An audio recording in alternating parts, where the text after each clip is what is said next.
Have you ever wondered why we always seem to play in the same keys on classical guitar? E minor, C major, A minor, E major, perhaps D major, G major. These all are very familiar keys on the classical guitar, but what about C minor? What about B flat major? What about G minor? These keys are just as beautiful and have their own worlds to explore, but they're not found very often on the guitar. And I want to answer the question of why? Why don't we find those keys very often in our music? The guitar has at its disposal 6 open strings. These strings are resonant. They allow for particular fingerings. They allow for kind of harmonies to be played like this, which are resonant open strings being sounded while playing in other positions. So we're using open strings and fretted strings. In opposition to this, the technique of barre is actually a challenging technique and a bit draining on the hand. With a barre, we can really play in any key we want, but it is going to drain our hand. So with that in mind, let's look at why these keys that we use are so common on the guitar. Well, the reason is the open strings.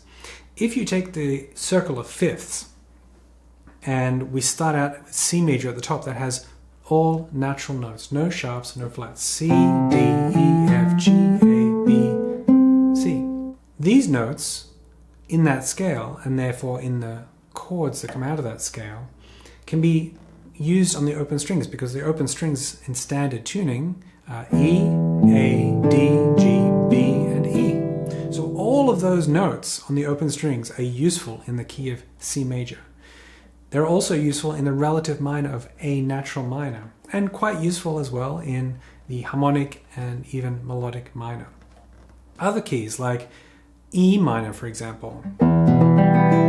E minor has one sharp, that's F sharp, and it often uses the note D sharp in it as well. So the F sharp is not going to be found anywhere on the open strings, and the D sharp as well will be a note that isn't found on the open strings. However, we have E, the root note of that chord. We have it on the first string and the sixth string. We also have a B string, which is a very important note in that scale as well, the dominant or the fifth scale degree.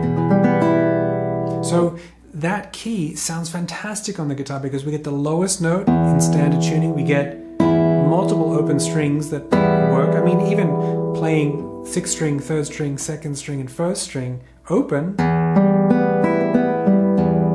we get an E minor chord. So you can see that that harmony and that chord or key center works really, really well on the guitar.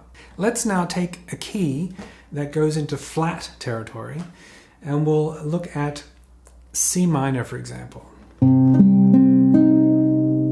C minor has 3 flats, and right off the bat, the first flat is a B flat, so we lose the usefulness of that open 2nd string. The next flat is an E flat, so we use the usefulness of the 6th and the 1st string. That's 3 open strings already gone. And then the 3rd flat is A flat, so again we lose the usefulness of that open string. It's not to say that those notes won't come up in a piece in C minor, but they're just not as useful.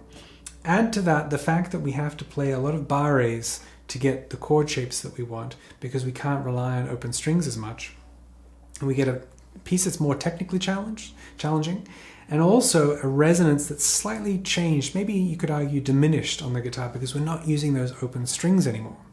So as you go to the flat side of the circle of fifths, you're really ruling out a lot of open strings quite quickly. F major with a B flat, I think we can get away with that. But as soon as you start going to B flat and E flat and A flat in the major keys, you really run out of those open strings quite quickly. In contrast to that, as you go to the sharp side of the circle of fifths, you've got C major, all open strings, great. You've got G major, all open strings are still useful. You've got D major, all open strings are still useful. And then finally A major with that G sharp, and we start losing a string. Maybe that 3rd string, because it's G sharp and A major, is not as useful. So you see that we the sharp keys are much more forgiving and make use of those open strings much more readily than the flat keys. Now, the times when you'll come across this is when you start getting out of the guitar world and you work with a singer or maybe someone playing a woodwind instrument, and you'll find that a lot of music is written in the flat keys. And so this can be challenging for us in terms of playing on the instrument because of all those barres. It's also challenging in terms of reading music because it's just nowhere near as familiar as reading in keys like C major, G major, D major, E major, A major, for example. One thing we can do to adapt quickly to that is potentially put on a capo and then pretend like we're in the key of C major, for example, and then we get the use of those open strings, albeit using a capo. So that's one way to adapt quite quickly to playing with a singer or a woodwind player, or just playing in a key that's not that familiar. That's an approach. But often it's the case that we just stay in the sharp side of the circle of fifths. So if you ever wondered why we are so commonly playing in repetitive keys like that, that's why. If you have any ideas or suggestions of how to better make use of the guitar to play in those other keys, or things that you use, like using a capo, please leave them in the comments below.